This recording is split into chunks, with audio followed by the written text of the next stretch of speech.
Most people lose money not because they choose bad investments, but because they invest in the wrong order. Today, I'll show you the smartest order to invest your money, step by step. This is not about getting rich fast. It's about building wealth that actually lasts. Let's begin. Step 1. Invest in stability first. Before you invest to grow money, invest to protect it.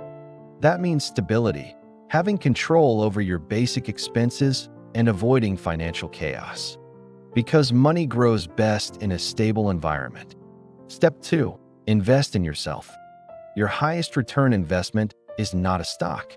It's your skills, knowledge, discipline, and problem solving. They multiply every other investment you'll ever make. Step 3.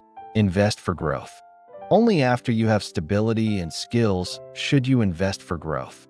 This is where long-term assets belong, the things that quietly compound over time. Step 4. Invest for income. Once growth is working for you, you invest for income. Income buys you time. Time buys you freedom. Step 5. Invest for impact. The final level of investing is impact. Using your resources to build, support, and improve lives, including your own. Wealth is not just about how much you have, it's about how wisely you build it. Stability, skills, growth, income, impact. That is the smartest order to invest your money. If this video has helped you, subscribe and click like for more.